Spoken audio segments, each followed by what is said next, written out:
Boa noite, Wake. Tudo bem por aí? Vamos lá. Gente, o negócio travou agora na hora de subir, vocês acreditam?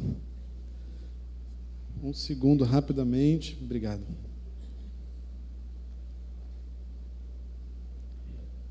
Bom, mas vamos lá. Já está aqui? Ok. Gente, vamos lá. Não sei como é que foi o seu Dia dos Pais hoje. Espero que tenha sido muito bom. Espero que você tenha tido a oportunidade de estar com seu pai hoje. Se assim não foi por qualquer motivo, eu tenho certeza que Deus tem algo preparado para você, seja para consolar o seu coração, seja para te dar direção. E eu creio que hoje Ele vai falar contigo, assim como Ele falou comigo através dessa palavra. O Carlinhos, me convidou para falar sobre paternidade hoje.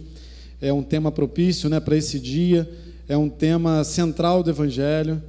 E a gente vai conversar um pouquinho sobre isso hoje. Eu creio que vai ser uma bênção, amém? Vamos orar rapidamente. Senhor, nós queremos te agradecer, Deus, por essa noite. Obrigado, Deus, por podermos estar aqui, ó Deus, diante da Tua presença, Senhor, para ouvir a Tua voz, para receber do Teu Espírito Santo, Senhor, inspiração, direção, Senhor, para receber uma palavra que seja cura e libertação para a nossa vida, Pai. Deus, nós queremos agora abrir o nosso coração para ouvir a Tua voz. Nós queremos, ó Deus, abrir os nossos ouvidos espirituais, ó Deus, para estar atentos à influência do Teu Espírito Santo, Deus. Portanto, fala conosco, Deus. Nós precisamos do Senhor, nós dependemos de Ti e nós consagramos todo esse momento de culto a Ti, Deus, na certeza de que a Tua presença é real no nosso meio. Nós Te louvamos pela fé, em o nome de Jesus. Amém. Bom, gente, vamos lá. Como eu disse, a paternidade de Deus é uma questão central do Evangelho. É só passar para o lado, o que é isso? Isso. Dá para ler? Ah, tá. Então vamos lá. É isso aí. A paternidade de Deus define como vivemos a vida cristã no nosso dia a dia. Se a gente for olhar na palavra, antes de Jesus, já existia um relacionamento entre o povo e Deus. As pessoas já se relacionavam porque Deus estabeleceu assim. Mas Jesus, ele vem para inaugurar um relacionamento de pai e filho pela primeira vez, Eu estava dando uma olhada na Bíblia, algumas pessoas também que eu fui ouvir sobre esse tema, e é interessante como é que eu coloquei alguns exemplos aí de como Jesus sempre se refere a Deus como Pai quando Ele vai falar alguma coisa, quando Ele vai orar ou quando Ele vai falar a respeito dele e do Pai. Tem ali quando Ele ensina a gente a orar, Pai nosso que estás no céu, eu e o Pai somos um. Quando Ele ressuscita Lázaro em João 11, Ele fala, Pai, eu te agradeço porque sempre me ouves. E Ele vai o tempo todo se relacionando com Deus como Pai e apresentando a Deus para a gente como Pai. Então, como eu disse, mais do que restabelecer a conexão entre Deus e o homem, Jesus vem para inaugurar esse relacionamento de pai e filho. A palavra diz que havia um véu no templo que separava o povo da presença de Deus e só um sacerdote entrava uma vez por ano ali. Mas Jesus, ele vem e rasga esse véu, não apenas para dar acesso ao povo a Deus, mas transformar a gente em filhos e dar acesso direto ao Pai que nos receberia como pais, como filhos. Eu quero ler com você Romanos 8,15. Diz aí, pois vocês não receberam um espírito que os escravize para novamente temer, mas receberam o espírito que os adota como filhos, por meio do qual clamamos, Abba, Pai. Nós recebemos esse Espírito, e esse texto ele deixa claro que Deus escolhe nos tornar filhos. Ele, como Pai, escolhe nos adotar e nos tornar filhos diante dele. Eu estava dando uma olhada, eu fui dar uma pesquisada, deixa eu ver se eu coloquei aqui. Ah, sim, não sei se vai dar para ler aí, mas Paulo escreve isso aos Romanos, e aí eu fui dar uma olhada no contexto da época, do que significava a adoção, como era feita a adoção naquele tempo. E eu encontrei isso daí, que a adoção romana que poderia ocorrer em qualquer idade do indivíduo, cancelava todas as dívidas e relacionamentos anteriores da pessoa adotada, definindo totalmente o novo filho da perspectiva do relacionamento com o novo pai, de quem ele se tornaria herdeiro. E isso é muito maravilhoso porque reflete também um pouco do contexto que Paulo estava querendo dar. A partir do momento que a gente se entrega para Jesus, que a gente ganha o direito de ser filho, a gente se torna filho de Deus verdadeiramente. E aí eu gostei desse pedaço que fala que a pessoa que era adotada, ela passa a ser totalmente definida pela perspectiva do pai. Então agora a gente não é mais filho só pela nossa característica, pela nossa maneira de ser, pela pessoa que a gente é, mas a gente é definido em relação ao pai. Ele nos define como filho pela paternidade que ele coloca em nós. Você pode dizer glória a Deus por isso? Isso fala da nossa vida.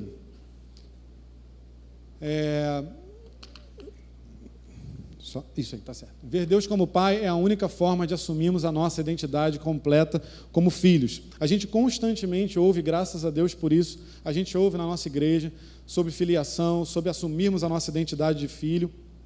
Mas embora, né, pareça meio óbvio, a gente só consegue assumir essa identidade de filho se a gente começa a enxergar a Ele como Pai. A gente só se reconhece como filho daquele que a gente se reconhece como Pai.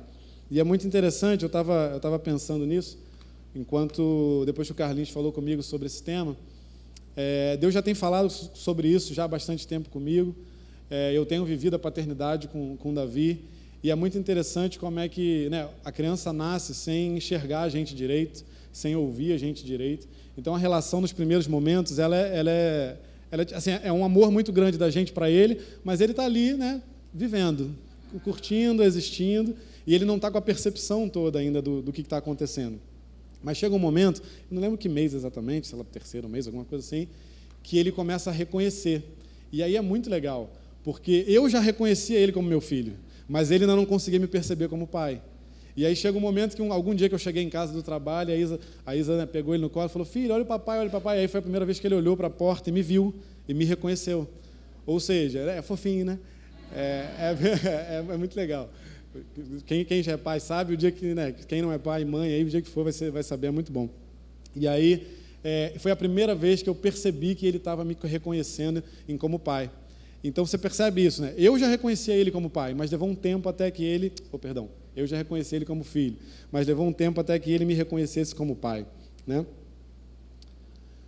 Em João 1,12, a palavra diz, contudo, aos que o receberam, aos que creram em seu nome, deu-lhes o direito de se tornarem filhos de Deus.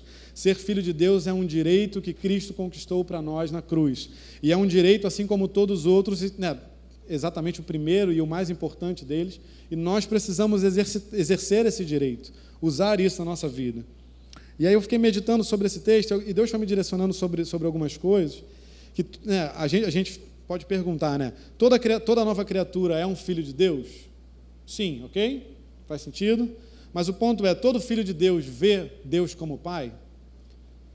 E se a gente perceber, a gente vê que isso não acontece exatamente o tempo todo, né? E aí o que acontece? Se eu não tiver a visão correta de Deus como pai, eu não vou conseguir desfrutar do meu direito de ser filho. E aí eu queria te convidar a abrir comigo lá em Lucas 15. Eu até coloquei os versículos aqui no slide, mas eu queria que você abrisse também, porque aí qualquer coisa você marca aí. O nosso pastor tem incentivado a gente a estar com a Bíblia de papel, a marcar a nossa Bíblia. Lucas 15, lá a partir do versículo 25.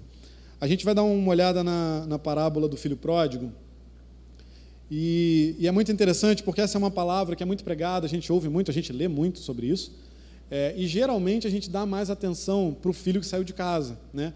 Porque a história acaba sendo um pouco mais trágica no final das contas, né? Ele abandona o pai, ele pega a herança, ele vai embora, e ele retorna totalmente destruído, o pai acolhe ele, celebra o retorno dele, e isso é muito maravilhoso. Só que a gente tem o filho mais velho, né? Que ele fica dentro de casa. Vamos dar uma lida no texto. Lucas 15, a partir do 25. Aí já é o versículo que já começa a falar diretamente do filho mais velho. Enquanto isso, o filho mais velho estava no campo. Quando se aproximou de casa, ouviu a música e a dança. Então chamou um dos servos e perguntou-lhe o que estava acontecendo. Este lhe respondeu, seu irmão voltou, e seu pai matou o novilho gordo, porque o recebeu de volta são e salvo. O filho mais velho encheu-se de ira e não quis entrar. Então seu pai saiu e insistiu com ele. Mas ele respondeu ao seu pai, olha, todos esses anos tenho trabalhado como um escravo ao teu serviço e nunca desobedeci as tuas ordens, mas tu nunca me deste nem um cabrito para eu festejar com os meus amigos. Mas quando volta para casa esse é seu filho, que esbanjou os teus bens com as prostitutas, matas o novilho gordo para ele. Disse o pai, meu filho, você está sempre comigo, e tudo que eu tenho é seu. Mas nós tínhamos que comemorar e alegrar-nos, porque este seu irmão estava morto e voltou à vida, estava perdido e foi achado. Aleluia. E aí o que me chamou a atenção nesse texto, né, o que Deus colocou diante de mim ali, é que ambos os filhos viviam na mesma casa, ambos os filhos conheciam o mesmo pai. E embora o filho mais novo ele tenha ido embora, e a gente já conheça, né, de certa forma, essa história, o filho mais velho ele fica. Mas quando a gente lê o texto, a gente percebe que, apesar de ficar, havia um distanciamento de coração entre ele e o pai. E aí a gente vai passar por algumas coisas que me chamaram a atenção nesse texto, que Deus me direcionou, e que são pontos que a gente precisa estar atento, para a gente conseguir entender e reconhecer a Deus como Pai, para que a gente tenha cuidado de viver a paternidade de Deus na plenitude, porque nós éramos órfãos, mas nós não somos mais. Existia um espírito de orfandade que nos afastava de Deus, mas Deus nos reconheceu como filho, Deus nos salvou, Deus nos transformou. E agora a gente precisa estar olhando para essa paternidade, porque senão a gente corre o risco de estar dentro da casa do Pai e não reconhecer o Pai como Pai. A gente corre o risco de estar dentro da casa dele e ainda assim ter um coração distante dele como Pai. Eu estava meditando um pouco nisso, e essa palavra é para cada um de nós, não é para alguém que está distante de Deus. É para quem está dentro da casa de Deus, quem conhece o Senhor, porque a paternidade dele precisa ser revelada e precisa ser vivida dia a dia. É uma escolha que a gente faz. E se a gente não faz essa escolha, a gente vai para um lugar de orfandade, de distância do nosso Pai, que com certeza vai nos levar... Que emoção é essa, criança? Glória a Deus! Que vai nos levar, com certeza, para um lugar de distanciamento de Deus. E aí eu queria falar sobre o primeiro ponto, né? A primeira característica que eu enxerguei, né, que Deus me mostrou no filho mais velho. Uma visão errada da paternidade de Deus me distancia do pai e da sua família. Quando o filho mais velho retorna do trabalho, ele chega na casa dele, mas ele opta por não entrar na casa dele. Ele poderia, como filho mais velho, ter ido diretamente ao pai, entender o que está acontecendo. Se você chegar na sua casa, imagina, você está chegando, sei lá, do trabalho, da faculdade, do colégio, e está rolando alguma coisa muito diferente do que acontece lá no dia a dia. Você vai ficar do lado de fora perguntando para o vizinho o que está acontecendo dentro da sua casa? Provavelmente não, você entraria ali e conversaria com as pessoas. Mas o filho mais velho não faz isso. Ele escolhe conversar com o servo, né? E ele pergunta lá para o servo o que está acontecendo. E aí o servo fala para ele, deixa eu só ver se eu... então chamou um dos servos e perguntou-lhe o que estava acontecendo. Este lhe respondeu, o servo, seu irmão voltou e seu pai matou o novilho gordo porque o recebeu de volta são e salvo. E aí eu fiquei pensando o seguinte, a Bíblia não deixa isso claro, mas qual terá sido a entonação que esse servo usou para dar essa notícia? Porque dependendo da maneira como ele falou, a história pode ser completamente diferente. Ele poderia ter falado de um jeito, né, alegre, feliz por esse retorno, e ter falado, olha, ele voltou, né, vamos celebrar, entra aí, vamos celebrar o retorno do seu irmão. Ou pode ter sido diferente, ele pode ter falado, olha, você não vai acreditar, sabe o teu irmão? Ele voltou. Sabe o novilho gordo? Foi morto, e por causa dele. E talvez a maneira como esse servo tenha falado tenha comprometido diretamente a visão desse filho mais velho sobre isso. A palavra não diz isso aqui, tá, gente? É só uma conjectura do que a gente está vendo ali no texto. Mas qual é o maior problema dessa história? A pessoa que deveria ter sido questionada deveria ter sido o próprio pai, que é aquele que era o líder da casa, era aquele que tinha autoridade para matar o novilho gordo, que era aquele que poderia ter autoridade para receber o filho de volta como ele fez, né? E ele não faz isso. E isso é um problema grande, porque às vezes a gente faz a mesma coisa dentro da igreja. Às vezes a gente passa por situações na nossa vida que a gente escolhe conversar com pessoas, mas não busca o Deus para conversar. Às vezes a gente tem dúvida do que fazer em alguma situação da nossa vida, e a primeira pessoa que a gente conversa é um amigo no colégio, é um amigo no trabalho, quando na verdade o que a gente deveria era sentar com o pai e conversar com ele. Tem situação na vida da gente que simplesmente as coisas não acontecem, as coisas não dão certo, e a gente continua insistindo em buscar respostas em todos os lugares, menos o pai. Ele é pai, e como pai ele é conselheiro, e como pai ele quer sentar para conversar e dividir com você o que ele pensa. Ele tem orientação para a gente. E a gente precisa tomar cuidado com isso, porque senão a gente vai começar a ouvir conselhos que talvez não sejam da vontade de Deus. A gente vai começar a ouvir opiniões que talvez sejam exatamente o contrário daquilo que Deus tem para a nossa vida. Então eu quero te incentivar, não fique distante do teu pai. Busque conversar com ele, busque tirar dúvida com ele. A diferença é que para conversar com Deus é necessário perseverança e paciência. Porque às vezes Deus te dá uma direção imediata, mas às vezes não. E às vezes você tem que estar ali, persistindo, esperando. A gente está vivendo um tempo de vislumbrar a concretização de algo que Deus colocou no coração do nosso pastor. Mas o pastor Hélio, como ele sempre fala com a gente, ele vem ouvindo, ele vem recebendo a direção, ele vem esperando o ok de Deus, ele vem esperando um sim. E isso requer tempo e paciência. E às vezes a gente é um pouco imediatista, né? A gente quer resolver logo, mas com Deus não é assim que funciona. Mas o lugar para nós estarmos, na hora da dúvida, na hora do problema, é do lado do nosso Deus. Seja uma necessidade, uma decepção ou até mesmo um pecado, corra para o Pai e busque nele a solução. É isso que Deus quer que nós façamos. E como eu disse lá em cima, quer dizer, lá em cima aqui para mim, né, gente? Para vocês lá em cima, desculpa. Como eu disse antes, gera um distanciamento do pai, mas também da família.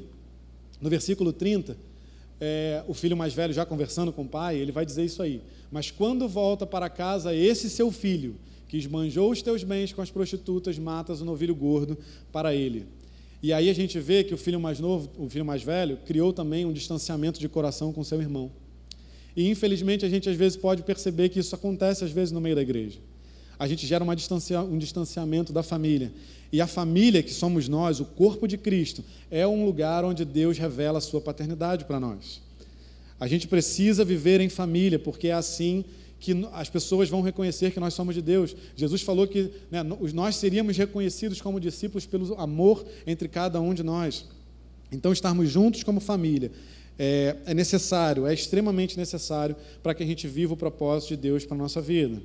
Nós precisamos valorizar os nossos irmãos, nós precisamos gastar tempo, nós precisamos investir tempo nas pessoas, em cada um de nós aqui dentro, porque cada um de nós importa para Deus, e se importa para Deus, precisa importar para cada um de nós. Você pode dizer um amém a isso? Amém. Você já reparou, eu não sei se você já deve ter conversado com certeza aí na sua vida, no lugar onde você frequenta, com pessoas que infelizmente abandonaram a fé e se distanciaram do nosso Deus. E repara só, em geral, o motivo são pessoas, né? A gente estava no outro dia numa celebração aqui de um grupo de conexão que a gente fez parte, eu e a Isa. A gente estava lá na Quinta da Boa Vista, e aí nisso chegou um rapaz vendendo doce e tal, ele falou que queria montar um estúdio com os doces que ele estava vendendo, um cara super gente boa. E aí a gente começou a conversar com ele, e aí ele viu que nós éramos cristãos, e aí em algum momento ele falou assim, eu já fui da igreja e tal, mas aconteceram alguns problemas. Aí eu falei para ele, já sei, foi gente, né? Foi alguém que te decepcionou e tal, não sei o que. Ele falou, pô, cara, então, foi isso. E ele me contou lá a história, mas assim, infelizmente isso não é incomum. Né? A igreja, ela precisa receber, ela precisa acolher, ela precisa abraçar. E a gente só consegue fazer isso quando a gente entende que, de fato, nós somos irmãos. Nós não podemos olhar uns para os outros e falar para Deus, esse é teu filho. Não, ele é meu irmão. E como meu irmão, ele é minha responsabilidade. Porque ele era o filho mais velho. O filho mais velho, ele tem a responsabilidade sobre a família, ele era o primogênito. Naquela época, então, essa responsabilidade era extremamente maior, culturalmente falando, do que ela é hoje. Então, eu queria muito que você saísse daqui hoje com essa consciência de que nós somos responsáveis uns pelos outros e que Deus vai agir na nossa vida uns com os outros. Deus vai revelar a paternidade dele em relação a cada um de nós quando nós continuamos convivendo uns com os outros. Amém? Precisamos aprender a viver em família. Um forte indício de que estamos com uma visão errada sobre a família do Pai é quando nossas orações estão focadas mais em nós do que nos nossos irmãos. E eu quero te convidar a fazer essa análise. Nas próximas orações que você fizer no seu tempo devocional, dá uma olhada sobre o que você tem olhado. Glória a Deus. Dá uma olhada sobre o que você tem orado. Porque o nosso coração precisa estar ligado ao outro, né? Aos nossos irmãos. Nós temos ouvido constantemente o nosso pastor falando, pense primeiro no outro, porque Deus cuida de nós, Deus cuida daquilo que é nosso, mas quando a gente pensa no outro, a gente está fazendo aquilo que Ele espera que a gente faça.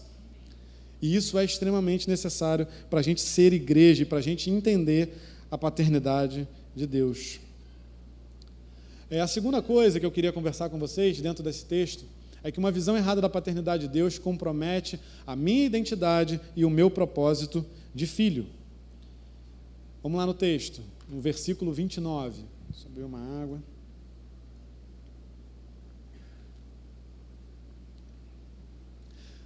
Diz assim o texto, mas ele respondeu ao seu pai, olha, todos esses anos tenho trabalhado como um escravo ao teu serviço, e nunca desobedeci às tuas ordens, mas tu nunca me deste nem um cabrito para eu festejar com os meus amigos. Acho interessante nesse texto que o filho mais velho, ele já deixa claro que ele não se reconhece como filho, como ele deveria se reconhecer. A primeira coisa que ele fala é que ele trabalha como um escravo. E eu achei curioso que, assim, acho que se eu estivesse no lugar dele, a primeira coisa que eu argumentaria é que eu sou o primogênito, porque naquela época, ser o primogênito era um lugar de autoridade, era um lugar de bênção. Então, eu acho que esse seria o argumento mais lógico naquele momento. Mas não, ele olha para uma condição que ele mesmo criou para ele. Porque o pai nunca viu ele como escravo. A gente vai ver mais para frente aí que o próprio texto diz isso. O pai nunca enxergou ele como escravo, mas ele criou para ele mesmo uma condição de escravo que não tinha relação com a verdadeira posição e identidade dele. Né? No lugar de se ver como filho, como eu disse, ele se via como um escravo que trabalha e obedece.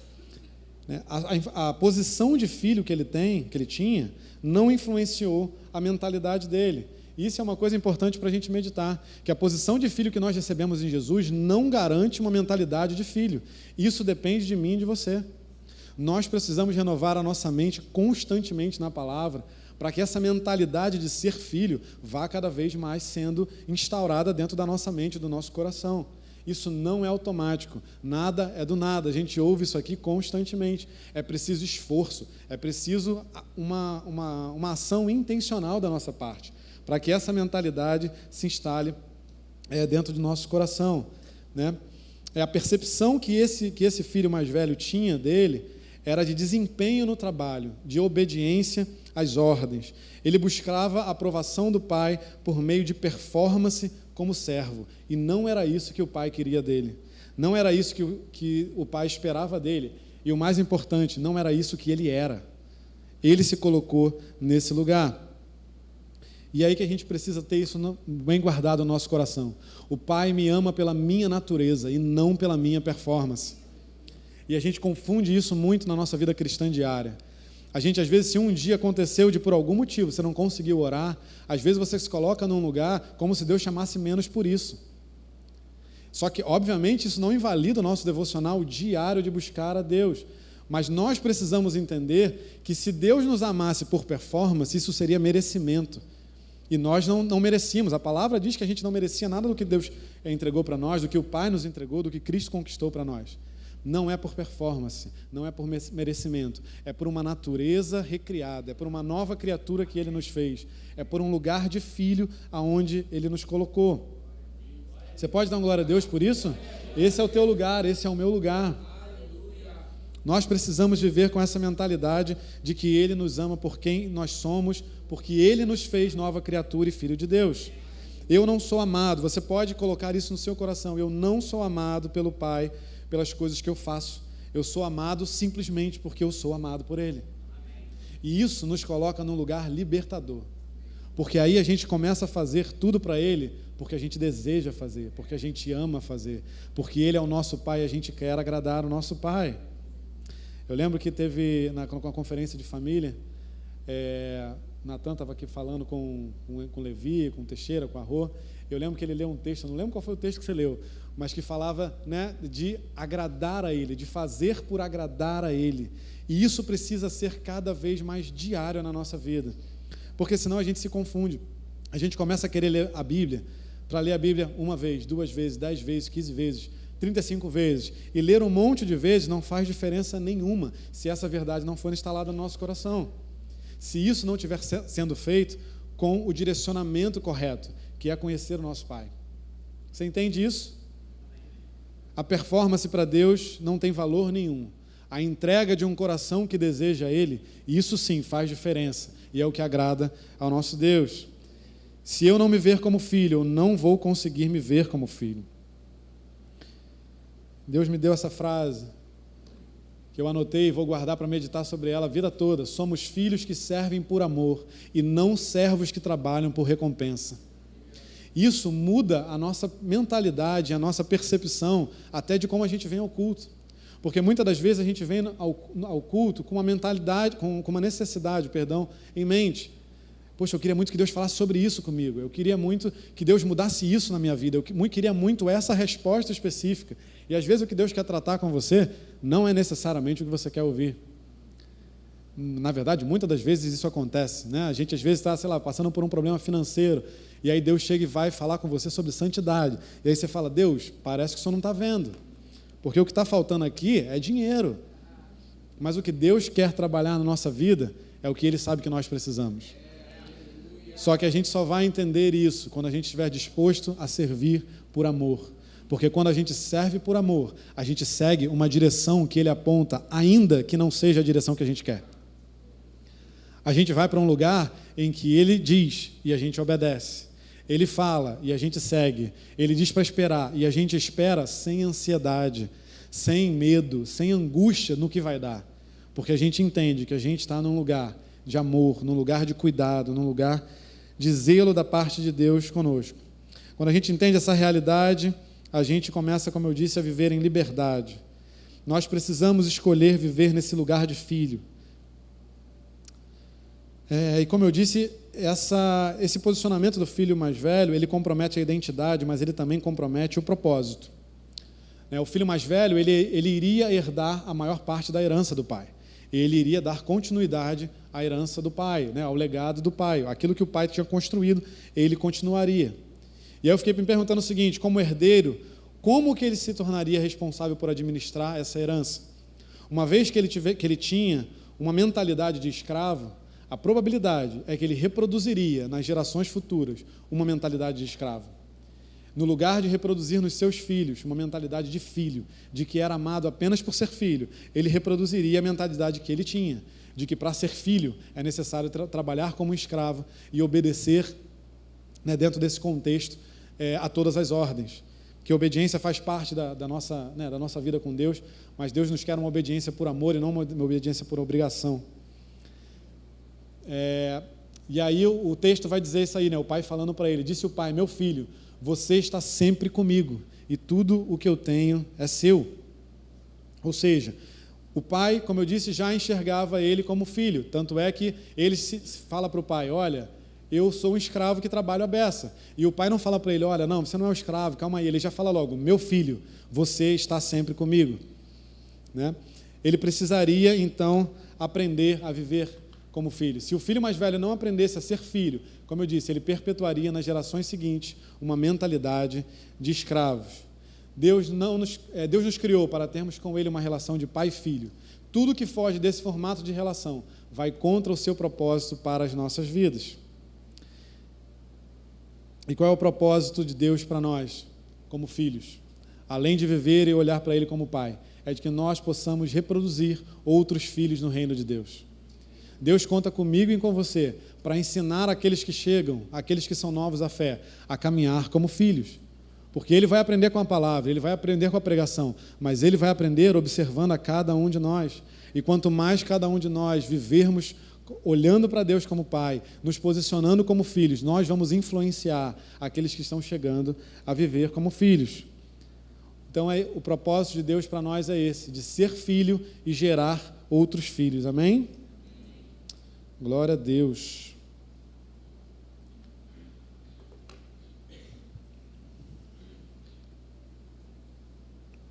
Aleluia. Uma outra característica que a gente vê nesse filho mais velho é uma visão errada da paternidade de Deus, abre espaço para medo e insegurança. Por se ver como escravo, a primeira coisa que ele olha quando ele conversa, quando ele volta para casa, é aquilo que faltava para ele. Ele era o filho mais velho, ele tinha direito à herança, mas ele cobra do pai de que o pai não deu para ele alguma coisa que já pertencia a ele. Ele cobra do pai um presente, o cabrito que ele fala lá para se festejar com os amigos, que era alguma coisa que já era dele, que já pertencia a ele, que ele já podia usufruir, mas que a mentalidade que ele tinha gerava nele uma falsa percepção da sua posição em relação à herança. Ele questiona o pai, e é engraçado que ali ele ainda era filho, ele não era o dono da herança, mas ele questiona o dono do novilho gordo, por que o dono matou o novilho gordo. E isso mostra até um pouco de desrespeito dele em relação ao pai, porque ele quer dizer para o pai o que o pai deveria fazer com aquilo que era dele. E aí percebe que a gente vai se colocando num lugar que não faz sentido dentro daquilo que Jesus conquistou para nós? No lugar de se alegrar com o retorno do irmão, a primeira coisa que ele foca é o que ele não tinha recebido. Mas ele respondeu ao seu pai: olha, todos esses anos tenho trabalhado como escravo ao teu serviço e nunca desobedeci as tuas ordens, mas tu nunca me deste nem um cabrito para eu festejar com os meus amigos. Mas quando volta para casa esse seu filho que esbanjou os teus bens com as prostitutas, matas um novilho gordo para ele. Disse o pai: meu filho, o texto que a gente já leu. Quando não temos uma visão correta da paternidade de Deus, uma mentalidade de escassez vai se colocando em nós. A gente começa a olhar o mundo pela perspectiva da falta, pela perspectiva daquilo que a gente não tem. E isso gera em nós medo e insegurança. O pastor Hélio tem pregado aqui, pregou esse domingo de manhã, pregou no domingo passado de manhã, e tem sido uma mensagem poderosa. Se você não ouviu ainda, ouça essa mensagem, porque ela é impactante para nós vivermos no tempo em que a gente vive. A gente precisa ter uma visão correta sobre o lugar que Deus nos colocou. E esse lugar é um lugar de abundância, é um lugar de certeza, é um lugar onde não tem lugar para medo e insegurança. Nós precisamos ter uma mentalidade correta, porque senão isso vai impedir a gente de desfrutar algo que Deus já não nos deu. E o pastor Hélio falou, acho que na semana passada, Deus já tem um monte de coisas preparadas para a gente, mas se a gente não se colocar no lugar certo de mentalidade, de posicionamento, nós não vamos experimentar isso. E aí não é Deus que não quer nos dar, é nós que não estamos acessando aquilo que Ele quer nos dar, aquilo que Ele deseja nos dar. Uma das coisas que a gente tem que tomar cuidado é com isso. O medo do futuro e o medo da falta são marcas de alguém que ainda não compreendeu a paternidade de Deus. Porque a palavra diz que o amor dele lança fora todo medo. A palavra diz que ele é o dono do ouro e da prata. A palavra diz que ele não nos deixa. Nós cantamos aqui que ele é o nosso pastor e nada nos falta, porque nós temos ele. Isso é que é maravilhoso. Nada nos falta porque nós temos ele, e ele é a nossa provisão. A gente canta aqui aquela música, Jirê, que ele é a nossa provisão. A nossa provisão não é propriamente dito apenas o que ele dá para a gente. A nossa provisão é ele mesmo. O fato de nós termos a ele é a nossa provisão, porque isso já é a nossa garantia de que nada vai faltar. É a nossa garantia de que nós estamos num lugar onde não falta. Amém? E jovem, por que eu quero que você tenha isso guardado no teu coração? Porque talvez você está indo aí para um vestibular, para um Enem da vida, né? Você está indo pensar no que você vai fazer da sua vida, qual o trabalho que você vai fazer, e às vezes você está escolhendo uma carreira, e a gente às vezes tem o erro de escolher carreira pelo salário que vai dar para a gente, depois vive uma vida infeliz, porque ganha bem, uma vida infeliz, né? Mas está ganhando bem, e aí está tudo bem, não é assim. Então, assim, por que isso é importante para esse tempo que você está vivendo, jovem? Porque você precisa escolher por certeza, por direção, e não por medo de não ter alguma coisa que você sonhou. Coloque diante de Deus as tuas escolhas, os teus desejos, peça para Ele te direcionar e siga essa direção. Não siga a carreira da moda, porque o mercado muda sim. Se você olhar para o mercado de trabalho hoje, se você olhar para a economia, só tem notícia negativa. Até países considerados desenvolvidos, que nunca viveram uma crise na vida, estão vivendo crise. Eu vi um vídeo no outro dia, que parece até mentira, mas assim, a camada de pessoas abaixo da pobreza na Alemanha está aumentando. Na Alemanha. Você consegue imaginar um pobre na Alemanha? Eu nem consigo. Porque quando você pensa na Alemanha, você não pensa numa pessoa que passa necessidade. E tem pessoas que estão entrando em fila de doação de alimento, porque não tem dinheiro para comprar comida no mercado. Na Alemanha. Não é num país pobre que eu estou falando, gente. Por quê? Porque os tempos são maus e serão cada vez piores. Mas o nosso coração precisa estar blindado para cada uma dessas coisas. O nosso coração precisa estar num lugar de direção, porque na direção há bênção, na direção há sucesso, na direção nós vamos viver uma vida bem-sucedida, sem dúvida. E uma coisa que eu queria te falar também é o seguinte: não tenha medo da relação candidato-vaga. Eu tenho meditado sobre isso. Eu queria ter meditado sobre isso na época que eu estava fazendo faculdade, antes de entrar na faculdade, mas enfim, Deus falou comigo isso agora. Quando nós estamos em Deus, nós não temos concorrência. Você já parou para pensar nisso? Nós não enfrentamos concorrência. Não é porque a gente é melhor que o outro. O pastor Hélio fala isso quase todo domingo aqui. Nós não somos melhores do que ninguém. Mas se Deus reservou algo para você, é para você. Percebe? Que se houvesse concorrência, eu estaria brigando por uma coisa que Deus já me deu. E não é esse lugar onde Deus nos coloca. Deus nos coloca num lugar em que, se Ele separou para nós, é nosso. Se você quer ser médico, igual o Léo aqui é médico, e você está com medo da relação candidato-vaga, seja ela lá qual for, na minha época era bem alta, né? Seja engenharia também tem uma relação candidato, né, bacana, assustadora, interessante. Então, se esse é o teu caso, não tenha medo, porque se Deus te chamou para ser engenheiro, você vai ser engenheiro, o lugar é teu. Tome posse antes de se inscrever para onde você vai fazer prova. Se você quer estudar fora e você não tem dinheiro, mas Deus te deu a direção de estudar fora, tome posse, é teu, você vai. Não há concorrência, gente. E isso é libertador. Pensa só, quando eu estava meditando sobre isso, Deus foi me lembrando de alguns textos. O povo de Israel, quando ele vai entrar em Canaã, Deus não diz para eles, olha, toma cuidado, se prepara bem para a guerra, o povo lá é forte, vai devagar, treina antes, fortalece. Deus não fala isso. Deus chega e fala, vai, entra. Porque não era guerra, era tomar posse, era conquista. Existe uma diferença que precisa ser clara para a gente. Nós não guerreamos, nós conquistamos aquilo que Deus nos deu. Porque a palavra diz que a batalha é dele, que ele é o Senhor da guerra. Você entende como é que a gente vai para um lugar de libertação? A gente vai para um lugar de liberdade, onde a gente não tem mais medo. Se você está esperando uma promoção no seu trabalho e tem um monte de gente concorrendo, se Deus te disse que é sua, não concorra com essas pessoas. Espere Deus fazer o trabalho dele. Vença a ansiedade, o medo e se lance nele, na certeza que ele tem para você. Eu quero ler um texto com você, não está aí no slide, abre comigo lá, em Êxodo 23. Falando sobre isso, né, da conquista lá do povo. Gente, vai Êxodo, vem Êxodo. Êxodo capítulo 23, a partir do versículo 20. Jesus, a hora.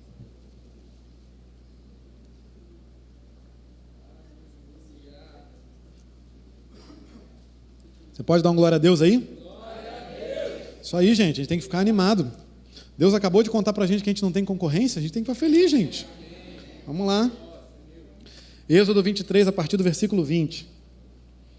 Nós vamos ler do 20 ao 26. Diz assim: eis que envio um anjo à frente de vocês, para protegê-los por todo o caminho e fazê-los chegar ao lugar que preparei. Prestem atenção e ouçam o que ele diz. Não se rebelem contra ele, pois não perdoará as suas transgressões, pois nele está o meu nome. Se vocês ouvirem atentamente o que ele disser e fizerem tudo o que lhes ordeno, serei inimigo dos seus inimigos e adversário dos seus adversários. O meu anjo irá à frente de vocês e os fará chegar. Só até aí, perdão, desculpa. É isso aí, só até aí. O meu anjo irá à frente de vocês e os fará chegar. Gente, esse texto tem umas coisas tão legais, porque lá no versículo 20... ele diz, eis que envio um anjo à frente de vocês para protegê-los por todos os caminhos e fazê-los chegar. Não é para ajudar vocês a entrar, não é para dar uma força, não é para ser mais um no grupinho lá que vai guerrear. Ele fala, para fazê-los chegar ao lugar que preparei para você. Lá no versículo 23, ele diz, o meu anjo irá à frente de vocês e os fará chegar à terra. Se Deus não está com dúvida, por que eu e você vamos dar lugar para dúvida? Não tenha dúvida, aquilo que Deus colocou no teu coração, Deus te fará chegar. Deus está enviando um anjo à tua frente, em nome de Jesus, para te proteger por todo o caminho e fazer você chegar no lugar que Ele tem preparado para você, seja que lugar for esse. Pense grande, sonhe grande, porque o nosso Deus vai nos levar até lá, amém? Quando eu fiz vestibular, eu estava falando que eu queria ter pensado nisso naquela época, gente, mas graças a Deus, é um testemunho pessoal, eu queria fazer um curso específico, numa faculdade específica, num horário específico. E aí, quando eu fui olhando tudo isso, era uma faculdade pública, as vagas vão diminuindo, né? Porque eu fui traçando, não, Deus, eu quero esse curso, eu quero nessa faculdade que é pública, eu quero estudar à noite, então como eu vou estudar à noite, só tem nesse semestre, e aí, no final das contas, sobraram 11 vagas. E eu falei, Jesus, a relação candidato estava bacaninha também naquela época. Na época, Deus não me falou isso aqui, mas Deus colocou em mim uma certeza de que a única coisa que eu precisava fazer era estudar e confiar nele. E, gente, Deus me deu. Eu entrei no curso que eu queria, na faculdade que eu queria, no horário que eu queria. E eu fui um dos 11 que entrou naquele ano. Parece pouca coisa, mas, às vezes, o que a gente precisa é só de um pouco de fé, né, provada ali, experimentada, para o nosso coração ir para um outro nível de crença. Às vezes é só isso que a gente precisa, que a gente confie naquilo que Deus falou para a gente, amém? E eu creio em nome de Jesus que assim como eu hoje posso dar esse testemunho simples para você, você terá testemunhos maiores que os meus para compartilhar aqui com as pessoas ao seu redor, amém?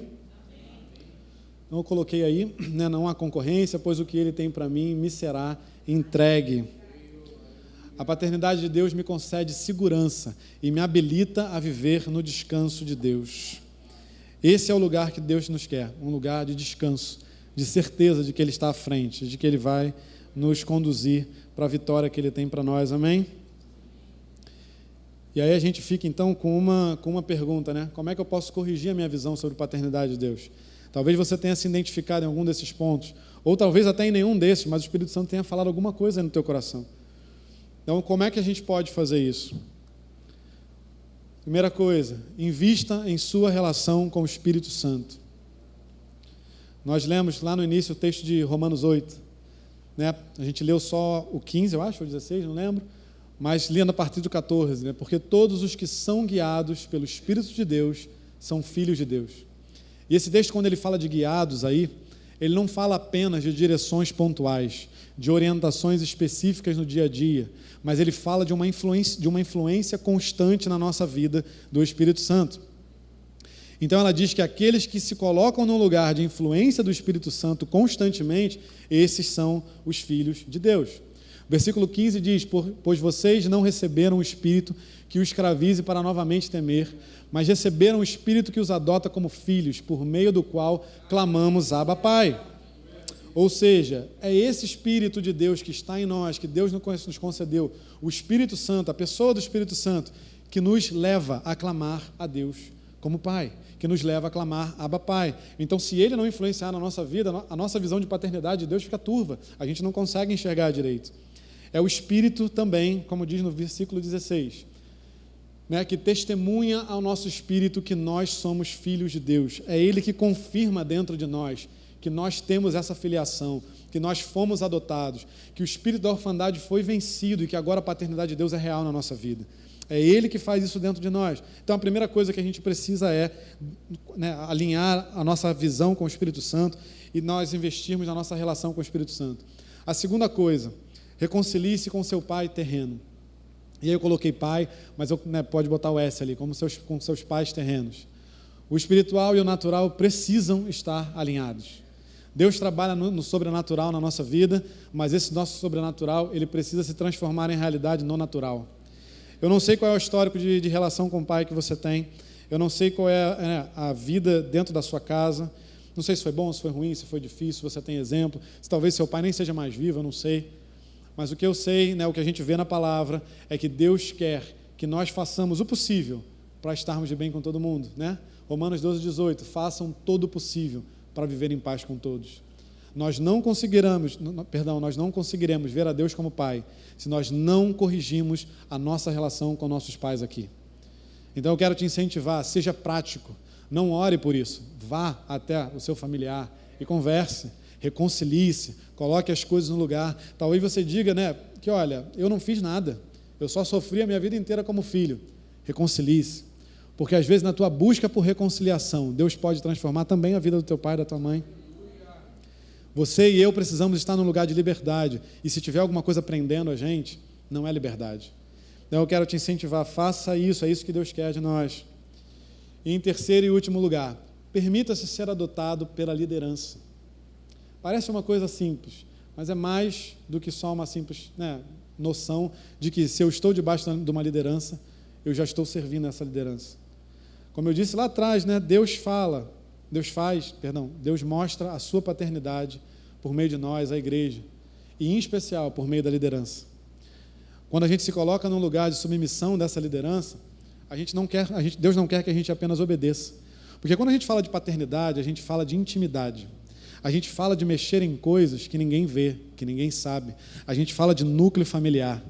E às vezes a gente precisa abrir esse núcleo para alguém. E aí tem coisas que aí eu quero até ler o texto com você. Né? Em 1 João 1,9 diz que se confessarmos os nossos pecados, Ele é fiel e justo para perdoar os nossos pecados e nos purificar de toda a injustiça. Glória a Deus por isso, amém? Mas em Tiago 5,16 diz o seguinte: portanto, confessem os seus pecados uns aos outros e orem uns pelos outros para serem curados. A oração de um justo é poderosa e eficaz. O que a gente está vendo aqui, o que Deus está mostrando para a gente? Quando a gente busca o perdão, a gente confessa para Ele, Ele nos perdoa. Mas a cura, né, seja do pecado ou de qualquer outra coisa, a cura está na relação com o outro, dentro da igreja, na relação com o irmão, porque Deus vai nos curar usando uns aos outros, e esse é o papel da liderança. Olha, você pode ficar aqui a sua juventude inteira e talvez nunca conversar com o Carlinhos e com a Ju, e eles não vão perder nada com isso. Talvez quem perca com isso é você. Eu quero te incentivar a se permitir ser adotado espiritualmente, né, pelo Carlinhos e pela Ju, porque eles amam vocês como filhos. É só você conversar com eles 5 minutos, conversar com ela 5 minutos, que você percebe isso. E eu não estou falando isso para agradar eles, a gente já se conhece há um tempo, eles conhecem o meu coração, o coração da Isa. Isso não é um agrado a eles, isso é um alerta para vocês. Porque Deus quer curar coisas na tua vida, por meio da vida deles. Mas isso, Deus não vai falar lá na casa deles, né, no meio de um latido lá do cookie, né, tipo, ele falou, caramba, ele precisa de uma oração. Não, Deus não vai fazer isso, gente. Seria até legal se fizesse, né? Mas não vai fazer isso. Tem coisa que você precisa ir. O texto disse, confesse, vai lá, conversa, abre a tua intimidade para eles dois, eles estão aqui para ministrar cura pela tua vida. Não sofra sozinho, porque o sofrimento sozinho gera mais sofrimento, gera perpetuação do sofrimento. E você nunca vai ser liberto, você nunca vai ser curado, amém? Nós precisamos nos submeter à liderança. E você que não é jovem, mas que está aqui acompanhando por algum motivo, se permita ser adotado pela liderança dessa igreja. Talvez tenha questões na sua vida que você só vai resolver quando você procurar alguém aqui dentro para conversar. Nós temos um monte de pastores aqui, graças a Deus por isso, com personalidades diferentes, com jeitos diferentes. Deus proveu cada um deles para nós, para que a gente alinhe o nosso coração a eles e nós possamos ser curados. Então não fique num lugar de que agora eu sou adulto, né, e eu tenho vergonha, ou eu não preciso conversar com ninguém, eu já sei me resolver, eu tenho maturidade cristã, eu já estou aqui faz tempo, né? Não. Maturidade cristã te leva a abrir a tua intimidade para alguém que é um homem de Deus e uma mulher de Deus. Isso é maturidade cristã. Porque Deus estabeleceu um corpo e uma família. Deus não estabeleceu pessoas individuais. Né? Eu não sou igreja, você não é igreja, nós somos igrejas como corpo. E essa é a única forma de viver diante de Deus. Amém? Você entende isso? Permita-se ser adotado em nome de Jesus. Eu quero te convidar a ficar em pé, a gente já vai encerrar. Queria que você fechasse os teus olhos, eu queria que você meditasse um pouco sobre o que a gente acabou de falar aqui.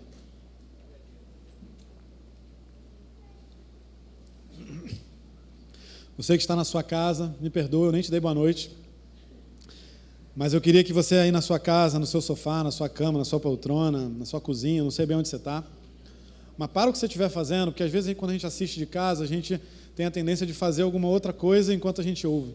Para o que você está fazendo agora e medita um pouco naquilo que você acabou de ouvir. Porque isso que nós conversamos aqui foi algo que Deus colocou no meu coração, obviamente, para que eu compartilhasse com vocês, mas essa é uma palavra para nós, para todos nós. Essa é uma palavra que trouxe alerta para mim, que me tirou de vários lugares e que me levou a repensar coisas, analisar coisas no meu coração. E eu quero te dar a oportunidade de você fazer isso aí. A gente vai orar junto, a gente vai clamar a Deus junto, se for necessário, aqui pela tua vida. Mas o que Deus colocou no meu coração é que hoje seria uma noite de cura e de libertação para a tua vida. Como eu disse, eu não conheço a tua história, eu não sei o que você vive, eu não sei o que você viveu. Mas o que eu sei é que Ele sabe. E Ele quer te colocar hoje nesse lugar de filho. O texto que nós lemos aqui, chega um momento que, o filho decide não entrar, mas o pai vai até ele. O pai vai até ele porque o pai quer entender o que está acontecendo, o pai quer conversar, o pai, se necessário, quer explicar, naquele contexto da história. E hoje eu creio nisso. Eu creio que hoje Deus te trouxe aqui porque Ele quer encontrar com você. Eu creio que hoje Ele quer te tirar desse lugar de distanciamento, se for o caso, de medo, se for o caso, de insegurança. Ele quer te tirar desse lugar de falta de perdão, de repente, em relação ao teu pai. Ele quer te colocar num lugar de liberdade, num lugar de prazer, de estar na casa de Deus não porque você é crente e tem que fazer isso, não porque alguém disse que era isso que você tinha que fazer, mas porque é isso que você quer para a sua vida, essa é a vida que você quer viver, uma vida com Deus.